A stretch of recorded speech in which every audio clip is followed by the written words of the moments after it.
어느 교회 목사님께서 설교에 초청받아서 다른 교회 헌신 예배에 설교하러 가셨습니다. 그날도 목사님은 책상 위에 설교 원고를 무심코 가방에 집어넣고 초청받은 교회에 갔습니다. 그런데 설교를 하기 위해서 원고를 꺼내는 순간 앞이 캄캄해졌습니다. 설교 원고 가운데 절반이 없어졌어요. 이 목사님 댁에서는 개를 키우는데 이 개가 설교 원고 절반을 물고 간 겁니다. 그걸 깜빡하고 그냥 가져가서 원고를 보는데 절반이 없어졌어요. 진땀을 흘리며 교인들에게 사과를 했습니다. 사실 제가 오늘 설교 준비를 잘 했는데 절반밖에 못하게 됐습니다. 저희 집에 개가 한 마리 있는데 그 개가 원고를 가지고 왔습니다. 제가 오늘 부득이 설교의 절반만 해야 되겠습니다. 이해해 주시고 절반이지만 하나님께서 영광 받으시고 또 은혜를 베풀어 주실 줄로 믿습니다. 그리고 설교를 했어요. 헌신 예배 초청을 해놓고 절반만 하니 교인들도 섭섭하지 않았겠어요? 저도 가끔 우리 교회 부흥회 때나 또는 헌신 예배 때 또 일일 부흥회 때 강사 목사님 모실 때 설교 부탁을 합니다. 그럼 목사님들이 보통 얼마나 설교해야 됩니까? 그렇게 물어보세요. 그러면 일일 부흥회나 부흥회 때는 1시간 정도 하시면 됩니다. 보통 헌신 예배 때 한 35분 내지 40분 정도 하시면 됩니다. 그러나 성령님이 역사하시면 하시고 싶은 데까지 하셔도 됩니다. 은혜가 충만하면 긴 시간이 무슨 의미가 있고 짧은 시간이 의미가 있어요?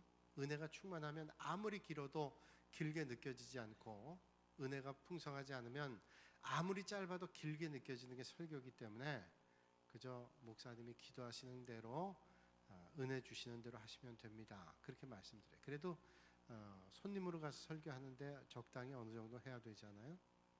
죄송하다고 이렇게 말씀드리고 설교하고 내려왔는데 그 교회 장로님 한 분이 예배 끝나자마자 강대상 앞쪽으로 나와서 악수를 청하면서 목사님 오늘 제가 은혜를 많이 받았습니다.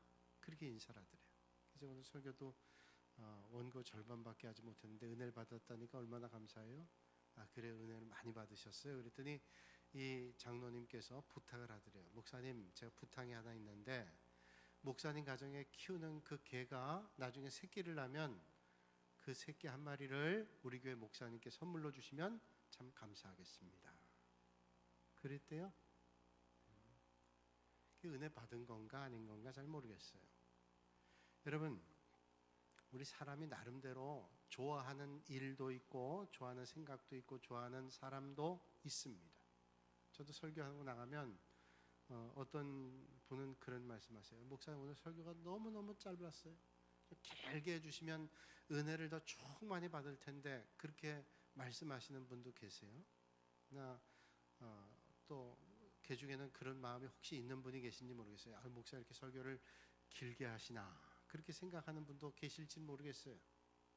그러나 그는 길고 짧은 거의 문제는 아닌 것 같아요. 하나님께서 은혜 주셔서 은혜가 충만하면 아무리 긴 시간도 짧게 느껴지고 또 은혜도 떨어지고 사모하는 마음이 적으면 아무리 짧은 시간도 길게 느껴지는 거예요. 오늘 이 시간 하나님의 귀한 말씀이 여러분의 심령 가운데 은혜가 충만해서 아무리 긴 시간도 짧게 느껴질 수 있기를 주님의 이름으로 축복합니다. 오늘 이제 추석 명절 끝이란 추석이 아니라 설 명절 끝이란 말이죠. 그래서 오늘 점심 식사도 우리가 없어요. 그래서 점심 식사까지도 설교해도 별 지장이 없어요. 그럼 또 놀래가지고 저렇게 길게 하면 안 되는데 길게 전 안 해요. 꼭 설교 온 거는 5장 내지 6장 합니다. 그래서 어떤 때는 8장, 9장 설교 준비할 때도 있는데 그땐 제가 열심히 준비한 원고를 2페이지를 빼는 게 얼마나 아까운지 몰라요. 오늘은 5장밖에 준비 안 했어요. 여러분 오늘 은혜 충만한 시간 되시기를 주님의 이름으로 축원합니다. 제가 잘 알고 있는 분 어떤 분은 선을 수십 번을 봤어요. 근데도 제 짝을 못 만나다가 수십 번 선 보다가 한 사람을 만났어요. 만나서 드디어 결혼을 했습니다. 근데 결혼한 그 아가씨가 다 좋아서 결혼한 게 아니래요. 보통 결혼하게 되면 눈에 콩깍지가 씌워서 모든 게 좋게 마련인데 다 좋아서 그런 게 아니랍니다. 딱 한 가지가 좋아서 결혼하게 됐대요. 좀 의아하잖아요. 그래서 뭐가 한 가지가 좋았냐 그랬더니 이야기를 나누다 보니까 이 아가씨가 대화를 나누는데 너무 마음이 잘 통하고 특별히 취미가 너무너무 마음에 맞았더라는 거예요. 그 취미에 대한 얘기를 하는데 얼마나 마음이 흡족하든지 만날수록 대화하면 대화할수록 너무너무 마음이 잘 통하더래요. 그 딱 한 가지 취미가 좋은 것이 마음에 감동이 되고 서로의 마음을 열게 해서 결혼하겠다. 그런 얘기를 들었어요. 사람들이 나름대로 좋아하는 사람들이 있습니다. 그렇죠? 우리가 뭐 여러 사람 좋아할 거 없어요. 딱 한 사람이 좋아서 우리는 결혼하잖아요. 이 사람도 저 사람도 다 좋으면 결혼 어떻게 하겠어요? 딱 한 사람이 마음에 들고 좋아서 결혼해서 평생 동안 살게 되는 게 축복이잖아요. 어떤 사람은 종교와 신앙이 같아서 좋기도 하고 어떤 사람은 정말로 취미가 좋아서 어떤 사람은 대화가 통해서 그렇게 결혼하기도 합니다. 마찬가지로 예수님께서 처음 사역하실 때 예수님의 사역을 함께 하기 위한 제자를 부르셨어요. 오늘 말씀이 예수님의 제자들에 대한 이름이 나와 있는 제자의 명단입니다. 예수님께서 12제자를 부르실 때 첫 번째 특징이 있는데 주님께서 찾으시는 사람, 원하시는 사람을 택하셨다는 거예요. 오늘 본문 13절에 이렇게 말씀하죠. 또 산에 오르사 자기의 원하는 자들을 부르시니 나온지라. 예수님께서 제자들을 부르실 때 어떤 사람을 불렀는가 하면 원하는 자들을 부르셨대요. 원하는 자들. 여기 원하는 자들이란 말은 다른 말로 얘기한다면 마음에 드는 사람들을 부르셨다는 거예요. 여러분, 예수님께서 어떤 사람을 부르셨냐면 예수님 마음에 드는 사람을 부르셨다는 겁니다. 여러분, 어떤 회사에서 직원을 뽑을 때에도 기준이 있습니다. 우리 회사는 어떤 기준을 가지고 직원을 채용합니다. 기준이 있어요. 학교도 마찬가지입니다. 상급 학교 지망하게 될 때에도 그 학교가 원하는 요구가 있습니다.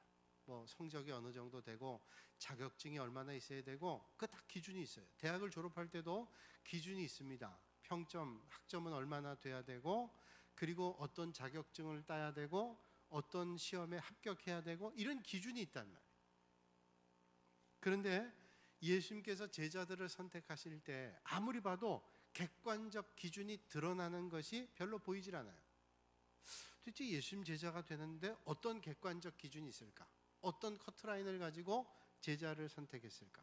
그리고 만약 그런 객관적 기준을 가지고 예수님께서 제자들을 뽑았다라면 과연 지금 예수님의 제자들과 같은 제자들이 뽑히는 기준이 도대체 뭐냐라고 하는 생각을 갖게 될 수도 있단 말이죠. 여러분, 예수님 제자 가운데 별명이 베드로라는 별명을 가지고 있는 시몬이라는 사람이 있습니다. 그는 예수님으로부터 아주 반석과 같은 신앙의 고백을 했기 때문에 예수님께서 칭찬하시고 너를 반석이라 그런다, 개바라 그런다, 그렇게 별명을 붙여줬어요. 근데 여러분, 이 베드로라는 사람이 정말로 반석 같은 사람이었나요? 주는 그리스도시요 살아계신 하나님의 아들입니다. 그런 믿음의 고백을 할 때는 반석과 같았는데 그 반석과 같은 고백을 하고 난 지 얼마 안 돼서 예수님께서 나는 메시아의 길, 십자가의 길, 고난의 길을 걷겠다 그러니까 예수님 절대로 고난의 길 걸어서는 안 됩니다. 그 메시아의 길을 가서는 안 됩니다. 라고 말했단 말이죠. 그랬더니 예수님께서 칭찬하신 그 입술 가지고 금방 말씀하시기를 사탄아 물러가라, 그렇게 말씀하셨습니다. 그러니까 반석 같은 고백을 했던 베드로가 어떤 때는 사탄과 같은 역할을 할 때도 있었다는 거예요. 그러니까 주는 그리스도시요 살아계신 하나님의 아들입니다 고백했던 그이기도 했지만 주님께서 십자가의 길을 가는 하나님의 말씀을 따라가는 길을 막는 그런 일을 하기도 했다. 그러니까 게바 같은 반석 같은 사람은 아니었던 것 같아요. 오늘 또 성경에 나오는 야고보와 요한이라고 하는 제자가 있습니다. 야고보 요한의 별명이 보아너게라 그랬습니다. 보아너게란 말은 우레의 아들이라는 별명인데 아주 큰 소리로 귀신들을 쫓는 그런 능력도 나타내기도 했던 그런 사람들 아니에요? 근데 이 사람들이 성질이 급한 사람들이에요. 여러분, 성질이 급한 사람들이 차분한 사람보다는 좀 일을 그르칠 때가 많습니다. 그러니까 예수님 공동체에 이 보아너게라는 야고보, 요한은 사실은 일을 그르칠 가능성이 많은 사람들이에요. 그러니까 장점보다는 단점 많은 사람이란 말이죠. 또 예수님의 제자 가운데 마태라고 하는 사람은 세리였던 사람이고, 예수님의 12제자 가운데 가롯 유다라고 하는 사람은 예수님을 팔았던 사람. 면면을 보면 이 과연 예수님의 제자가 될 만한 사람인가라는 생각을 갖게 될 만한 사람들도 있었다라는 겁니다.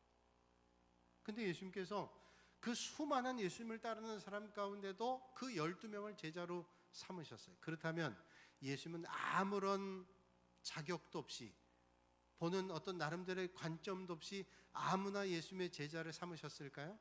그냥 네가 제자해라, 그리고 예수님께서 부르셨을까요? 그렇지 않다라는 거예요. 예수님께서 제자를 뽑으실 때 아무나 뽑지 않으셨습니다. 누가복음 6장 말씀에 보면 예수님께서 제자들을 세우기 전에 어떤 일을 하셨냐면 밤새도록 기도하셨다 그랬어요. 여러분, 하나님의 아들이신 예수님께서 제자들을 선택할 때 밤새도록 기도하셨다는 것은 뭐냐? 그 제자가 얼마나 중요한가라는 걸 아시기 때문에 밤새도록 기도하셨어요. 그래서 6장 12절로 13절 말씀을 우리가 보면 이렇게 말씀하고 있어요. 이때 예수께서 기도하시러 산으로 가서 밤이 새도록 하나님께 기도하시고 밝음에 그 제자들을 부르사 그 중에서 12를 택하여 사도라 칭하셨으니 말씀하고 있습니다. 산기도 가셔서 그것도 밤새도록 기도하셨대요. 철야 기도를 밤새도록 하신 거예요. 그리고 선택한 게 12제자라는 겁니다. 여러분들이 어떤 사업을 하던, 상급학교에 진학하던, 뭔가를 시작하던, 어떤 일을 결정하던, 여러분 산으로 가서 밤새도록 기도하시고 한다면 얼마나 중요한 일인지 몰라요. 예수님께서 12제자를 선택하실 때 산에 가서 밤새도록 기도하시고 선택한 12제자라는 거예요. 그러면 그렇게 기도하고 선택하는 제자들을 보니까 이게 별 볼 일 없단 말이에요. 그러면 실패한 선택이었을까요? 그렇지 않아요. 여러분, 선택할 그 당시에 보면 보잘것없이 보였을지 몰라요. 세상의 기준으로 볼 땐 그렇게 보였을지 모릅니다. 별로 배운 사람도 없고 가지고 있는 사람도 없고 뭐 이런저런 능력이 있는 사람 같이 안 보이고, 그래서 큰 일을 할 수 있을 것 같이 안 보이는 사람일지 모릅니다. 그런데 지금으로 볼 땐 그렇지만 예수님의 안목으로 볼 때는 하나님 앞에 크게 쓰임받을 사람으로 주님은 보셨다는 거예요. 그건 뭐냐면 저들의 능력이 아니라 주님께서 역사하심을 저들이 받아들이는 순간 하나님의 역사가 그렇게 일어날 것을 주님은 아셨다는 거예요. 여러분, 여러분의 능력이 뛰어난 것보다 주님의 역사하심에 믿음으로 반응하여 하나님의 역사를 이루는 믿음의 큰 사람들이 되시기를 주님의 이름으로 축원합니다. 하나님은 능력 있어 교만한 사람보다 하나님의 능력을 사모하는 사람을 하나님은 더 크게 쓰시는 거예요. 여러분, 내가 좀 뭐가 있고 내가 능력이 있고 똑똑하다고 그런 사람보다 하나님께서는 겸손하게 주의 말씀을 사모하며 하나님의 능력을 사모하는 사람에게 하나님의 놀라운 역사가 일어나게 되는 줄로 믿습니다. 여러분, 예수님 당시에 예수님 따랐던 사람들이 얼마나 많은지 아세요? 수천 명, 수만 명이었어요. 얼마나 많았는지 예수님께서 쉴 틈이 없습니다. 아침에는, 새벽에는 기도하러 가셨죠. 그리고 병자들을 만나고 말씀 듣는 사람들을 만나고, 그러다 보니까 병자가 치유받게 되니까 많은 사람들이 병 고침 받으러 오고 기적을 보러 오고 기사를 보러 오고 많은 사람들이 주님의 말씀을 들으러 오고, 너무너무 힘겨워서 예수님께서는 배를 타고 그 사람들을 떠나서 건너편으로 간 적도 있습니다. 왜? 너무 많은 사람들이 따라오니까. 그 사람들 가운데 병 고침 받으려고, 말씀 들으려고, 기적을 보려고 많은 사람들이 따라오기도 했어요. 그런데 그 많은 사람 가운데 예수님께서 12명을 선택했다는 것은 그 12명은 그 많은 사람 가운데 뽑힌 거 아니에요. 이게 보통이 아니란 말이에요. 그는 저들의 자격 기준이 돼서 아니라 주님께서 찾으신 사람이에요. 주님이 원하시는 사람을 12를 부르셨다는 거예요. 여러분, 오늘도 누구나 교회 나올 수 있어요. 여러분, 예배당 나오는데 예배당 당신은 나올 수 없습니다. 그런 사람이 어디 있어요? 다 예배당 나올 수 있어요. 죄인도 나오고 살인범도 나오고 흉악한 사람도 나오고 이간질하는 사람도 나오고 못된 사람도 나오고 좋은 사람도 나오고 여러 사람이 다 나와요. 나온다고 당신은 자격이 없으니까 나오지 마시오, 이런 사람은 아무도 없어요. 심지어는 이단도 나와요. 이단이 나와서 회심하려고 나오면 좋은데 이 교회를 어떻게 하면 어지럽힐까 해서 그런 사람도 나옵니다. 그렇다고 예배당 나오지 못하게 하나요? 다 나와요. 다 나와요. 어떤 규제나 제약이 없습니다. 물론 이제 이단이 오면 이단들은 여기 나오지 마십시오 그렇게 얘기하지만 변화되려면 나와야죠. 오늘 이 아침에 혹시 이단의 성향이 있는 사람이라도 말씀을 듣고 변화돼서 하나님의 놀라운 역사를 만나기를 주님의 이름으로 축복합니다. 제가 예전에 학교 다닐 때 어떤 교회 철야기도에 갔는데 목사님 그러시더라고요. 오늘 이 철야기도에 나오셔서 혹시 도둑질 하러 오신 분 계시면 말씀 듣고 회개해서 예수님 만나기를 주님의 이름으로 축복합니다. 아멘 안 하시네. 아멘 하면 도둑으로 물릴까 봐 그날도 조용하더라고요. 근데 자다 놀란 사람들이 아멘 했는데 눈여겨봤어요. 그러니까 이게 뭐냐면 하나님 앞에 나오는 건 아무 제약이 없어요. 근데 중요한 건 뭐냐면 주님 앞에 나오는 건 아무 제약이 없는데 우리가 아무 제약이 없다 할지라도 누가 예수님께서 원하시는 사람인지 누가 예수님께서 찾으시는 사람인지 이건 중요하다는 거예요. 우리 편에서 주님 앞에 가는 아무 제약이 없지만 주님 편에서 볼 때 주님께서 마음에 드는 사람, 주님께서 찾으시는 사람은 다르다는 거예요. 근데 주님 앞에 내가 나왔는데 주님께서 찾으시는 사람, 원하시는 사람이 아니라면 이건 문제잖아요. 오늘 이 아침에 주님 앞에 나와 있는 여러분들이 주님 찾으시는 모든 사람들이 되시기를 주님의 이름으로 축복합니다. 내가 주님 앞에 나왔는데 주님이 날 원하셔. 얼마나 큰 축복이에요. 그렇다면 왜 예수님께서는 그 많은 사람 가운데 예수님 마음에 원하는 사람을 뽑으셨을까요? 그 많은 사람 가운데 왜 12제자만 택하셨을까요? 예수님의 복음을 전하기 위해서는 수천 명, 수만 명을 선택하면 더 잘할 수 있잖아요. 근데 예수님께서는 딱 12사람을 택하셨어요. 왜 그런 많은 사람을 택하지 않고 12사람을 택하셨을까요? 그런 궁금한 마음을 여러분들은 혹시 갖고 계시지 않았나요? 저는 예수 믿으면서 그런 생각했어요. 왜 예수님께서 12사람만 택했지? 그 많은 사람들이 예수님을 따라다녔는데. 그는 사명 때문에 그래요. 여러분, 사명이라는 것은 그걸 다 하고도 목숨을 죽어도 아깝지 않은 게 사명이잖아요. 여러분, 사명이라고 하는 건 절대로 쉽지가 않단 말이에요. 예수님께서 왜 12제자를 택했냐면 이 예수님께서 맡겨주신 사명이 너무너무 힘들고 이 사명이 너무너무 소중하기 때문에 아무에게 맡길 수 없었어요. 예수님 마음에 딱 맞는 사람에게만 이 사명을 맡기는 거예요.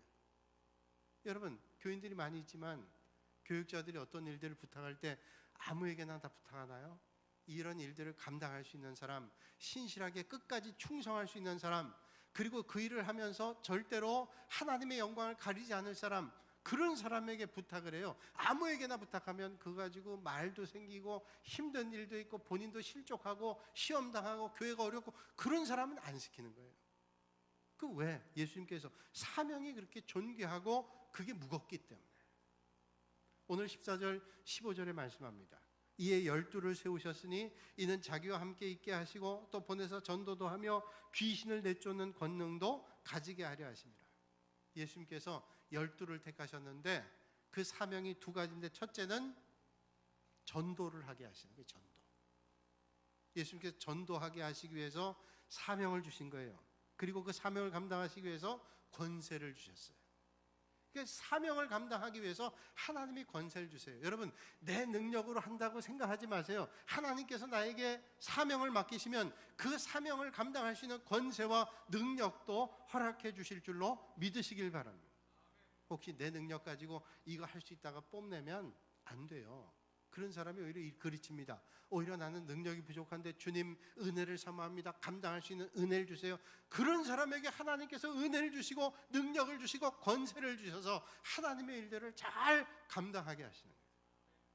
여러분, 오늘 우리 사명이 뭐냐? 전도예요. 예수님께서 12제자를 택한 게 뭐예요? 전도의 사명이에요. 여러분들이 이 땅에 살면서 하나님 주신 은혜를 받습니다. 야, 여러 가지 은혜, 건강의 은혜, 물질의 은혜, 지혜의 은혜, 여러 은혜를 받아요. 그 은혜를 주신 목적이 뭘까요? 그저 우리가 잘 살다가 죽으라고 주셨을까요? 아니에요. 하나님께서 우리에게 은혜를 주신 것은 사명 때문이에요. 사명 때문에. 전도의 사명. 그러니까 우리 교회가 하나님의 사명을 감당하는 걸 잘 감당하지 않으면 교회의 교회됨이 아니에요. 전도와 선교를 감당하지 않으면 우리 교회가 교회됨이 아니고 성도가 성도됨이 아니랍니다. 그런데 이 사명을 감당하면 하나님께서 권세를 주세요. 능력을 주신다는 거예요. 그러니까 여러분, 이런 일을 하기 위해서 하나님께서 전도의 사명과 권세를 주셨는데 이걸 주시기 위해서 주님께서 하신 일이 있어요. 오늘 말씀 보니까 14절에 이에 12를 세우셨으니 이는 자기와 함께 있게 하시고, 예수님께서 먼저 하신 게 뭐냐면 자기와 함께 있게 하시고 그 다음에 보내사 전도도 하고 귀신을 내쫓는 권능도 가지게 했어요. 그러니까 먼저 함께 하셨다는 건 뭐예요? 예수님께서 제자들 데리고 훈련시킨 거예요. 함께 3년 동안 다니면서 훈련시켰어요. 말씀을 듣게 하고, 그리고 기적도 보게 하고, 예수님 가까이 다니면서 야, 여기에 능력이 있고 하나님의 권세가 있고 하나님의 역사가 있구나, 그걸 훈련받게 한 거예요. 그러니까 여러분, 이 전도의 사명을 그냥 감당할 수 있는 게 아니라 훈련받아야 돼요. 훈련받지 않은 사람이 감당 못합니다. 여러분, 그러기 위해서 하나님의 말씀의 훈련을 날마다 사모하고 받으시는 여러분들이 되시기를 주님의 이름으로 축원합니다. 말씀에 은혜 받지 못하고 섬기면 이게 제대로 섬겨지지가 않아요. 그래서 온전한 제자가 돼야 주님의 일을 감당할 수 있는 거예요. 제자가 되는 거예요. 말씀의 훈련을 받은 게 제자가 되는 거예요. 그러니까 예수님께서 제자들을 어떻게 했어요? 함께 했어요. 함께 3년 동안 훈련하고 그 다음에 파송합니다. 그래서 그들이 끝까지 죽기까지 주님의 맡겨주신 사명을 감당했어요. 훈련받지 않고 안 되는 거예요. 그리고 난 다음에 전도하러 보내셨는데 그 전도하러 보내실 때 권세까지 주셨어요. 이 권세는 뭐냐면 귀신을 쫓아내는 능력이에요. 여러분, 오늘 이 아침에 여러분 가운데 귀신을 쫓아낼 수 있는 분 손 들어보세요. 아마 여러분들 생각에는 난 귀신 못 쫓아내, 귀신 날 쫓아내지. 근데 여러분 안에 주님이 계시면 여러분의 실력이 아니라 주님의 실력으로 귀신도 내쫓아낼 수 있을 줄로 믿습니다. 여러분, 나는 실력이 없지만 주님이 내 안에 계실 때는 나는 주님의 능력으로 사니까 주님의 권세가 마귀를 쫓아내는 거예요. 근데 주님의 권세가 나를 사로잡지 않으면 마귀는커녕 말씀에 든든하게 서 있지 못하기 때문에 시험에 빠지고 여러 가지 갈등에 어려움에 흔들리는 거예요. 근데 여러분, 주님이 내 안에 있으면 마귀의 권세를 이기고 시험이 와도 그 시험에 빠지지 않습니다. 왜? 주님이 나를 붙잡고 계시니까. 그러니까 여러분, 주님과 함께 훈련을 받고 그 다음에 전도 보내시고, 그럴 때 그냥 보낸 게 아니라 주님의 권세로 함께 하셔서 마귀를 쫓는 능력으로 가는 곳마다 구원의 역사가 일어나는 그런 일들이 일어나게 됐다는 거예요. 그래서 예수님께서 그 제자를 선택해서 뽑으셨는데, 그러면 그 많은 수만 명의 사람 가운데 왜 그 12이 뽑히게 됐을까요? 그 사명 때문에 12명 뽑았는데 왜 예수님께서 그 사람들이 마음에 드셨을까요? 제자들의 면면을 한번 보세요. 면면을 보면 뭐 그렇게 똑똑해 보이는 사람 많지 않습니다. 물론 어부 가운데도 세리 가운데 똑똑한 사람이 있어요. 근데 보니까 어부가 대부분이고 그 가운데 지탄받던 세리들, 그 당시 세리는 로마에다 세금을 바치는 그 세금 받는 사람들인데 세금을 몇 배를 받아요. 그래가지고 로마에 대한 일부만 갖다 바치고 나머지는 다 자기가 착복하는 거예요. 그래서 그게 법적으로 돼 있는 겁니다. 그러니까 자기 같은 민족에게 돈을 많이 뺏는 사람이에요. 그러니까 합법적으로 돈 뺏는 도둑이란 말이에요. 강도죠. 그러니 이게 유대 사람들이 좋아할 이유가 없어요. 그런 사람들 가운데 제자가 뽑혔다는 거예요. 어부, 제자, 이런 사람. 여러분, 예루살렘에 똑똑한 사람 많았습니다. 율법학자 많았습니다. 하나님의 말씀 아는 사람 많았어요. 근데 그 사람들을 뽑지 않고 왜 그 사람들을 뽑았을까? 여러분, 예수님의 제자 가운데 이름이 많이 나오는 베드로라는 제자가 있잖아요. 베드로는 예수님 앞에 칭찬받았던 사람이에요. 예수님 제자들 앞에 예수님께 물었습니다. 예수님께서 물으셨어요. 야, 사람들이 나를 누구라 그러냐? 뭐 선지자라 그러기도 하고 뭐 예언자라고도 하고 뭐 누구라고도 합니다. 그래? 근데 너희는 나를 누구라 그러냐?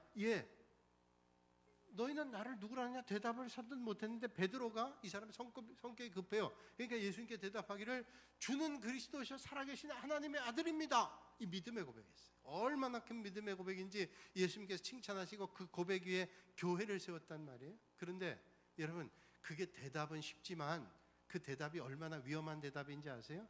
주는 그리스도시요 살아계신 하나님의 아들입니다. 예수님은 메시아고 하나님의 아들, 하나님입니다. 이런 말이에요. 그 당시 율법주의자들에 의하면 이거는 당장 끌려가서 참수형 당할 죄예요. 어떻게 예수가 하나님의 아들이냐? 이거는 신성모독이다. 그렇게 끌려갈 죄란 말이에요. 근데 베드로는 이게 순진한 사람이 있는 그대로, 느낀 그대로, 깨달은 그대로, 믿어지는 대로 고백을 했어요. 그 당시에도 약삭 빠른 사람, 또 눈치 빠른 사람들은 마음속에 예수님이 보통뿐이 아니고 저분이 정말로 하나님의 아들이라는 생각을 가진 사람들이 많았어요. 그런데 그런 대답을 못했습니다. 왜? 그런 대답했다간 자기 유대 사회에서 매장돼요. 이 힘든 거예요. 예수님 공동체로 산다는 게 쉽지가 않은 일입니다. 그러니까 약삭 빠른 사람, 머리 회전 빠른 사람들은 그런 걸 알고도 고백을 안 했어요. 근데 베드로는 그 위험을 다 감수하면서도 주는 그리스도시요 살아계신 하나님의 아들입니다. 이 순전했어요. 여러분, 그렇다면 오늘 예수님께서 어떤 사람 찾을까요? 오늘 예수님께서는 그런 사람 찾으세요. 주님이 내 인생의 전부입니다. 그저 순전하게 주님이 전부입니다. 하나님의 아들입니다. 구원자 메시아입니다. 그런 믿음의 고백을 하는 사람들을 오늘도 찾으시는 줄로 믿습니다. 내가 이렇게 고백했다가 내가 어떤 어려움을 당할까, 이거 계산하고 있는 사람을 주님은 쓰시는 게 아니라 주님을 바라보며 내 전부를 던질 수 있는 그런 순전한 사람을 주님은 찾으신다. 뿐만 아니라 주님은 회개하는 사람을 찾으세요. 여리고에 살던 삭개오라는 사람이 있죠. 이 사람 세리장입니다. 세리도 싫은데 세리장은 세리의 우두머리예요. 또 이 사람은 키도 작고 별로 외모도 호감 가는 사람이 아니었던 것 같아요. 사람들에게 지탄받는 사람이고 별로 호감이 안 되는 사람인데 이 사람의 오직 소망은 뭐냐? 동조에게 돈을 많이 강탈해서 부자로 사는 거예요. 아마 집도 좋았을 거예요. 그 누리는 게 많았을 거예요. 그게 인생의 유일한 낙입니다. 그게 전부였던 사람이에요. 그러니까 가능한 한 동족의 것을 많이 뺏는 것이 그새 그 사람의 인생의 목적이었어요. 그런데 그러면서 그 부유함 가운데 마음속에 고통과 고민이 얼마나 많았겠어요. 고통과 고민이 많았겠죠. 동족의 것을 뺏으면서 얼마나 지탄받으면서 행복한 사람이 어디 있겠어요. 그런데 이 사람이 예수님 오신다는 얘기를 듣고 예수님께 나갔어요. 그리고 주님을 만나고 변화가 됐어요. 그가 변화가 된 것은 내 삶의 일부가 변화된 게 아니라 전부가 변화됐어요. 보세요. 그가 이런 고백합니다. 주여 보시옵소서. 내 소유의 절반을 가난한 자들에게 주겠사오며 네 것을 토색한 것이 있으면 4배나 갚겠습니다. 자기가 2배, 4배 주겠다는 거예요. 이 사람의 인생의 목표는 뭐였어요? 오직 물질이었던 사람이, 물질이었던 사람이 그 물질을 나눠주겠다. 인생이 완전히 바뀐 거예요. 인생의 가치관이 바뀐 겁니다. 여러분, 그 주님을 만난 삭개오가 회개하는 믿음의 고백을 할 때 예수님께서 뭐라고 말씀하세요? 오늘 구원이 이 집에 이르렀으니 이 사람도 아브라함의 자손이라. 너희들이 세리장이라고 비난했던 이 사람도 믿음의 가문이다 라고 말씀해 주시는 거예요. 여러분, 하나님은 오늘도 회개하는 사람을 찾으십니다. 회개하는 사람. 여러분, 하나님은 능력 있는 사람을 쓰시지 않아요. 순전한 사람, 회개하는 사람을 쓰세요. 여러분, 베드로가 얼마나 실수 많았어요. 다윗 얼마나 실수가 많았습니까? 그런데 하나님께서 저들이 돌이킬 때 하나님께서 그들을 아름답게 쓰셨잖아요. 가롯 유다, 그가 아마 제자들 가운데는 머리깨나 쓰던 사람이었어요. 그런데 그 머리깨나 쓰는 것으로 결국은 어떤 일을 했어요? 예수님을 파는데 앞장섰어요. 그래서 그의 죽음조차도 받아들일 수 없는 그런 인생이 됐어요. 빌라도 얼마나 명철했던 사람이에요. 로마의 지도층에 있던 사람이에요. 그런데 이 사람이 영원히 머물 것이 없을 정도로 비참한 인생이 됐어요. 스위스에 가면 필라투스라고 하는 봉오리가 있는데 그런 전설이 있다 그래요. 필라투스라는 봉오리는 이 빌라도가 갈 데가 없어가지고 영원히 떠돌아다니니까 제일 스위스의 봉우리 가운데 아주 날씨가 안 좋고 그런 봉우리 하나가 있는데 그냥 거기에 영원히 머무러라. 그래서 필라투스 봉우리에 빌라도 영원히 머물게 됐대요. 그런 전설이 있어요. 아주 얼마나 못된 인생이었으면 날씨도 안 좋고 그냥 일기가 아주 변화가 심한 그 봉우리 하나를 빌라도에게 줬다는 거예요. 우리가 날마다 사도신경 고백할 때 예수님께서 핍박당한 게 누구 때문이냐? 빌라도라고 고백하잖아요. 그러니까 주님이 쓰시는데 그가 얼마나 명철하냐, 얼마나 두뇌전 빠르냐, 얼마나 많은 걸 누리냐, 이걸 보지 않고 주님 앞에 얼마나 순전함으로 겸손함으로 엎드리고 회개하느냐, 이런 사람을 주님은 쓰신다는 거예요. 여러분, 베드로는 회개했지만 유다는 맹목적인 죽음을 맞이했잖아요. 유명한 전도자인 D.L. 무디가 어렸을 때 이런 고백을 했던 것을 그의 회고록에 적고 있습니다. 어린 시절에 아침에 일어났는데 일어나면서 태양에 비춰진 그림자를 봤어요. 그리고서 자기가 그림자를 한번 잡아보겠다고 생각한 거예요. 그래서 태양을 등지고 그림자를 잡기 위해서 걸어갔는데 잡을 수가 없더래요. 조금만 가면 잡을 수 있을 것 같아요. 뛰었답니다. 근데 그림자도 막 더 빨리 가더래요. 그래서 더 빨리 뛰었더래요. 금방 잡을 수 있을 것 같아서. 결국 하루 종일 뛰어다녔는데 그림자를 못 잡았어요. 그래서 포기를 하고 몸을 돌려서 터덜터덜 집 쪽으로 가는데 그 집 쪽은 태양을 마주보고 있는데 근데 그림자가 자기 뒤에 있더래요. 그림자를 잡은 게 아니라 이미 앞서가게 된 거예요. 그때 깨달았다. 우리가 태양을 바라볼 때 우리의 삶이 달라지는 것처럼 우리의 영원한 반석이 되시고 우리의 태양이 되시는 주님을 바라볼 때 우리의 인생이 완전히 바뀌어지는 것을 깨닫게 됐다 그래요. 여러분, 오늘도 주님 앞에 향할 때 하나님께서 은혜를 베풀어 주시는 줄로 믿습니다. 하나님은 순전한 사람, 그리고 회개하는 사람 쓰세요. 그리고 하나님은 순종하는 사람을 쓰십니다. 언젠가 스포츠 전문 기자가 유명한 야구 감독과 인터뷰한 기사를 본 적이 있어요. 스포츠 전문 기자가 물었습니다. 감독님은 어떤 선수가 가장 좋은 선수라고 생각하십니까? 그때 지체 없이 감독이 대답을 했습니다. 제일 훌륭한 선수는 안타를 많이 치는 선수 아닙니다. 어려울 때 수비를 잘 봐주는 선수도 아닙니다. 필요할 때 타점을 내주는 선수도 아닙니다. 물론 타점을 내고 필요할 때 수비를 잘 보고 그리고 안타를 치는 사람이 좋죠. 그런데 감독이 볼 때 정말로 좋은 선수는 감독이 히트앤드런 사인을 낼 때 공이 오면 치는 거예요. 아무리 공을 치기 힘든 공을 던져도 치는 겁니다. 그리고 주자는 뛰는 거예요. 그리고 번트 사인을 낼 때 번트를 치는 겁니다. 자기가 죽으면서도 번트를 쳐서 주자를 다음으로 진출시키는 게 좋은 선수라는 거예요. 여러분, 정말로 주님께서 원하는 사람이 뭘까요? 순종할 줄 아는 사람. 여러분, 믿음이 없이는 하나님을 기쁘시게 할 수 없다고 주님 말씀해요. 여러분, 주님의 말씀 앞에 순종해서 하나님 앞에 쓰임받는 여러분들이 되시기를 주님의 이름으로 축원합니다. 이런 사람이 겸손하게 주님 앞에 쓰임받아요. 여러분, 아람이란 나라가 있어요. 구약에 보면 아람이란 나라가 있어요. 아람이란 나라는 별로 큰 나라가 아닙니다. 근데 그 군대 장관, 국방부 장관이죠. 군대 장관 나아만이라는 사람이 유명해요. 왜 나아만이 유명하냐면 엘리사를 만나가지고 요단강에서 7번 몸을 담갔다가 병을 고쳤기 때문에.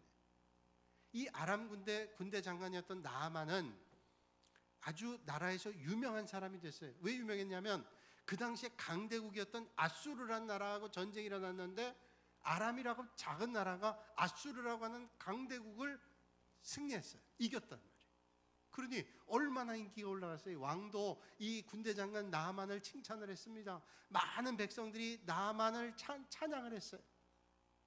근데 이 나아만에게는 고통이 있는데 어떤 고통인가 하면 문둥병을 가지고 있어요. 나병을 가지고 있습니다. 요새 얘기하면 한센병을 가지고 있어요. 요즘도 나병을 가지고 있다 그러면 사람들이 좀 꺼리만 할지 모르겠어요. 요새 치료할 수 있는데도. 근데 옛날에는 이 나병에 걸렸다 그러면 이건 저주받은 병이에요. 그래서 성 안에도 못 살고 성 밖으로 몇 킬로미터 떨어져야 됩니다. 그리고 자기들끼리 살아야지 절대로 사람 가까이 갈 수 없고, 사람 가까이 갈 때는 적어도 10m 전방에서 내가 나병입니다. 그래서 사람들이 떠나게 해야 돼요. 안 그러면 이 율법에 저촉이 되는 거예요. 근데 군대 장관이었던 나아만이 나병을 가지고 있었다는 거예요. 이 나병이 얼마나 고통스러웠겠어요. 이 세상에 저 사람은 참 행복해. 그래도 그 사람도 고통이 있다는 거 우리는 알게 돼요. 왜? 나만 같은 사람도 고통이 있었단 말이에요.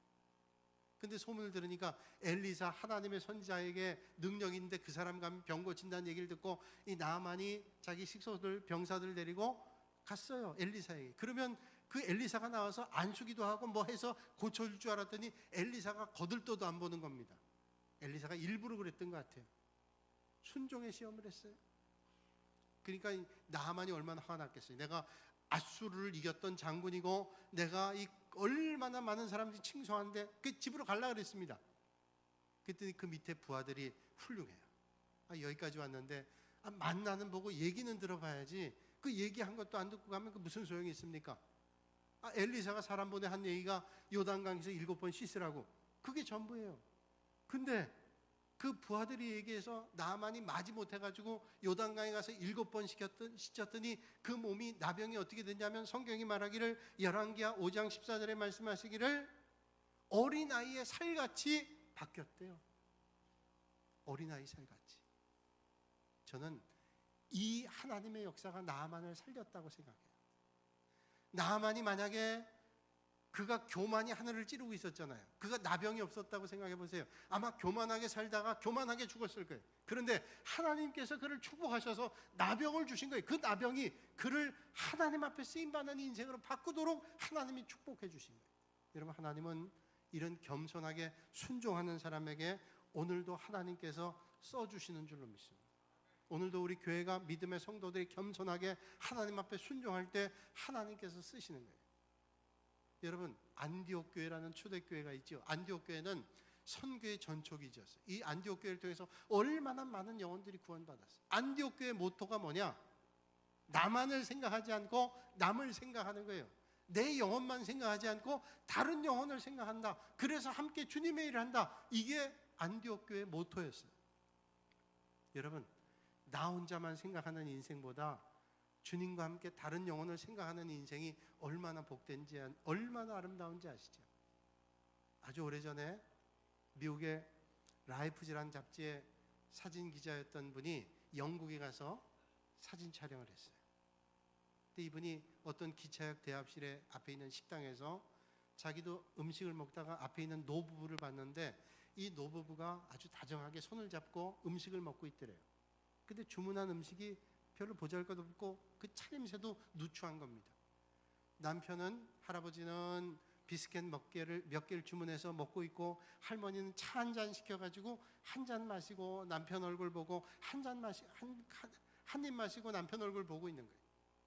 그렇게 한참을 먹더니 할아버지가 비스켓 먹기를 멈추고 입에 있는 틀니를 빼더래요. 그러더니 그걸 물로 척척 씻더니 할머니 입에 쑥 넣어주더래요. 할머니가 나머지 비스켓을 먹고 할아버지가 그 할머니가 드시던 차를 마시더래요. 그러면서 서로를 쳐다보는데 그것처럼 아름다운 장면이 없었더래요. 틀리도 두개 할 수 없는 누추한 인생이었지만 함께하는 저들의 모습이 너무너무 아름답고 그 사진이 그 해 아주 유명한 사진으로 뽑혔어요. 여러분, 바나바라고 하는 위대한 선교사 뒤에는 바울이라는 후배가 있었어요. 사도행전을 보면 항상 바나바가 앞에 나옵니다. 그런데 어느 순간 바나바는 사라지고 바울이 나오는 거예요. 왜? 바나바라는 위대한 선배가 바울과 같은 좋은 후배를 만들어냈어요. 이런 위대한 교회, 위대한 믿음의 성도는 뭐예요? 세워주는 거예요. 여러분, 좋은 믿음의 선배가 돼서 오고 오는 바울 같은 좋은 믿음의 후배를 세워줄 수 있는 여러분들이 되시기를 주님의 이름으로 축복합니다. 겸손이 없이는 충성할 수 없고 겸손이 없이는 순종할 수 없어요. 근데 그 겸손이 없으면 하나님 앞에 쓰임받지 못한다는 거예요. 여러분, 올 한 해 여러분들이 하나님 앞에 쓰임받는 여러분들이 되시기를 주님의 이름으로 축복합니다. 오늘 교회는 성도들은 많아요. 그러나 하나님께서 쓰시려고 하는 제자는 부족하다는 게 안타까움 아니에요? 그토록 많은데 하나님께서 쓰시려고 하는데 사람이 없어요. 그렇게 많은 사람이 모이는데 정말로 섬겨야 될 사람들을 찾으면 힘들어요. 왜 그래요? 여러분, 오늘 주님께서 찾는 사람이 있어요. 그런 사람을 하나님께서 찾으실 거예요. 나는 얼마든지 예배 드리고 얼마든지 예배 자리 갈 수 있어요. 그러나 내가 예배 자리 있다고 내가 주님께서 찾는 사람인지 그게 내가 보장되지 않는다는 게 그게 문제 아니에요? 프랑스에는 스트라스부르크라고 하는 도시가 있어요. 스트라스부르. 프랑스는 그 가톨릭 성도들이 많은데 이 스트라스부르라는 곳에는 개신교 성도들이 많아요. 2차 세계대전 때 독일의 폭격으로 이 스트라스부르라는 도시에도 폭격으로 많은 폐허가 됐어요. 예배당은 피해서 폭격해요. 제가 예전에 서울의 명동 주변에 그 미군이 폭격한 폭격 사진을 쭉 봤는데 그 폭격 전부 다 그냥 다 무너졌는데 딱 두 군데가 파손이 안 됐어요. 명동 성당과 영락교회는 파손이 안 됐어요. 저는 그걸 보고 감동을 받았어요. 야, 이 미군들이, 이 사람들이, 예수 믿는 사람들이, 신앙의 뿌리가 있는 사람들이 역시 다르구나. 전쟁통에 폭격을 하는데도 예배당은 피해서 폭격해요. 그래서 영락교회 같은 경우는 북한군 사령관이 거기 있었어요. 왜냐하면 미군들이 교회 예배당을 폭격 안 한다는 걸 알았단 말이에요. 그러니까 그 예배당이 남아있는 거예요. 저는 그 사진 보고 감동받았어요. 독일군도 마찬가지 그랬을 거예요. 그런데 그 예배당 앞에 예수님 동상이 파손받았어요. 두 팔이 다 폭격의 파편에 의해서 잘려나간 거예요. 그래서 스트라스부르의 교인들이 모여서 총회를 했습니다. 전쟁이 끝난 다음에 이 예수님 동상을 어떻게 할 건가? 철거하고 새로 예수님 동상을 세울 건가? 아니면 두 팔만 다시 달아서 붙일 건가? 의논을 했어요. 갑론을 다 바꿉시다. 이참에 그 두 팔만 바꿉시다. 우리 전쟁통에 무슨 돈이 있습니까? 뭐 갑론을 박했어요. 근데 연세가 좀 지긋하신 교인 한 분이 그 한참 논쟁 중에 손을 들고 얘기했답니다. 여러분, 그냥 우리 다 붙이지 맙시다. 새로 만들지도 맙시다. 전혀 새로운 아니에요. 사람들이 비난하는 사람, 저 사람 믿음이 없구만. 근데 그분이 이런 얘기를 했어요. 여러분, 예수님의 팔은 없는 그대로 둡시다. 그러나 그 예수님의 팔을 우리가 하십시다. 우리가 예수님의 팔이 되면 되지 않아요? 라고 얘기했어요. 여러분, 오늘 주님께서 우리에게 뭘 요구하실까요? 주님께서 어떤 사람을 찾으실까요? 오늘도 하나님의 부름 앞에 아름답게 쓰임받는 저와 여러분들이 되시기를 주님의 이름으로 축원합니다. 전능하신 아버지 하나님, 감사와 찬송과 영광을 올려드립니다.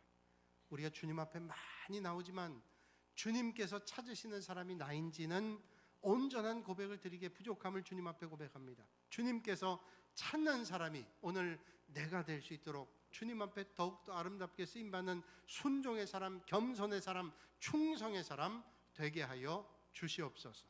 예수님의 이름으로 기도하옵나이다.